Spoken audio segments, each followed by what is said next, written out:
Hi guys, Ali Duzette here. Today is day 17 of our Money Miracles Challenge, 30 days. And we're over halfway through. If you haven't seen ones in the past, go back and do them. They're so good, if I say so myself. We're working through this book, 30 Days of Belief Work Finances, and I'm kind of like using this as prompts for our daily videos here. And I've put the full text of each day from the book into aliduzetclasses.com in the Money Miracle module in there. So you can do it in there if you want to, and you get experience points for participating there. And when you get experience points in my system, then it unlocks other sessions, which is extremely fun. So you should do it, in my opinion, but follow your heart. That's the most important thing. Always listen to your own intuition. Okay. Today, we are talking about how money is created. Money is created by adding something of value into the world. That's really the heart of money. Money equals value. You add something of value into this planet that other people are willing to pay for. So the big question is, what have you done in the past that added value to the world? That is just a little thought question for you. What things can you do now to add more value into the world? Okay, so what have you done in the past that other people found valuable and were willing to pay for? And what could you do now to add more value into the world? That is the core of money. It's the principle of exchange based on perceptions of value. And this is how pricing works, really. What I mean by that is that the perception of value drives the minimum and maximum prices that people can kind of like get away with pricing things, if that makes sense. So like if you take a fancy sales class, they'll tell you that you can sell something for $10,000 if you just make sure it has the perceived value of $10,000. Do you see what I'm saying? And that really is true. People are willing to pay large sums of money when they experience perceived value, when they perceive that value is there, right? And people make large expenditures all the time. I think of things like cars, where like a car might cost a lot of money, even a used car. Like even if we're just talking about $1,000 beater junk car, like that's still $1,000. That's like still a lot of money, but the perceived value is there, and that is what makes people willing to exchange their money. When it comes to the exchange of money, it comes down to perceived value. And I'll clarify also, it's not always actual value. And one thing coming to my mind with that is, I know it's a horribly offensive term, but like women's work, the work that women have traditionally done in houses, laundry, dishes, vacuuming, just taking care of the house. Here's one that no one ever talks about, is like that awful chore when all your kids get one size bigger and you have to put away all the size 2T and move up to 3T and put away all of the size 10, 12 and move out the 12 to 14. Oh man, this is real work, and there is real value there. And that is value that is being added to the world. It is concrete, undeniable value. Cleaning a house is concrete, undeniable value that many people are not necessarily willing to pay for, or willing to pay a lot for. I mean, like, of course, there are cleaning, like people who clean for a living. But I'm thinking of like, guess what? My husband never paid me to clean the bathroom. You know what I mean? Like many, many women in particular work very hard and contribute true, real value without receiving monetary compensation for it. So when we're talking about money as an exchange of value, it's not always an exchange of true added value. It's often an exchange based on the perception of value. And while we're on the topic, I'm just going to share some little thoughts I've had with you about women's work and the work around the home that so often goes unnoticed or undernoticed and underappreciated and undercompensated. Man, I don't know if you've seen those studies that show that like if a man, like, so a wife dies, and if a man had to hire a chauffeur and a nanny and a cook and a laundress, and all the things that moms do every day, it would cost like $150,000 to $180,000 a year. And that is true. I mean, like the work of one mother has such incredible value. I mean, like a mother does the job of at least a 6-figure earner. That motherhood is a 6-figure job, like we provide the value of 6 figures for sure.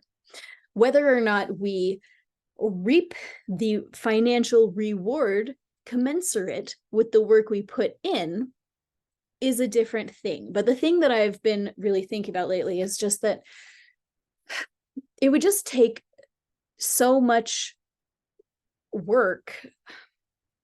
Oh man, I don't know. Maybe I shouldn't ramble on this topic right now, but just this idea that I think that it would be almost impossible to pay women appropriately for the work that we do in the home. I mean, like I just don't think that the world could handle that, because we do provide so much incredible value to individual humans. Like babies can't pay us. Like, sorry, your baby can never pay you to do the work. Like, who is really benefiting from the value? It's yourself, your children, your spouse. And so like those are the humans that should theoretically be paying you, which they can't do, at least your children cannot. And is it appropriate for your husband to pay you like that? But then of course that's why it's okay, like it is your money if your husband is working and earning it, and like you have put in your time, right? Like motherhood is its own real true job that is worthy of compensation in whatever way is appropriate for your family that you work out with your spouse. But I don't know. Okay, sorry. Money, value. I'm sorry. I just had all those thoughts on my mind. Thanks for listening to them. Wow. Okay. Okay, Allie, weirdo. Okay. Back to value and making money by providing value. I'll add this little note for women that are not working. I do believe that women are worthy of provision, and that when we are in our feminine energy, we are provided for no matter what, whether that be by God or man. And so I recently wrote a book on feminine energy, and it will be coming out very soon. And so I will direct you guys to that when it comes out. But in the meantime, I do just want to say that if you're in that situation, I just personally come from a perspective that women working is fine. Like I work, obviously, this is my passion, and my criteria for working in a feminine way is that it can't take away from my family. I have to love it and only work when I want to work and not work when I don't want to work. So as you can see, I've worn like the same shirt every day because I recorded these all in a row. And so because this is when I feel like working. I feel like working today. So I'm going to batch record 17 videos in a row, and I'm going to feel great about it. And I give you permission to do that too. That is a feminine way to work. Work when you feel like working, and don't work when you don't feel like working. Listen to your body. Listen to your divine connection. I work in part because I feel like God is telling me that I have important things to say and that I have to say them. And so I'm here to say them. And I don't know, I mean, every person, every woman is on her own journey. And so I just want to validate that I don't know that every woman needs to work. And if that is not in your life path, that is okay. That is good. And in fact, it may be better. I don't know.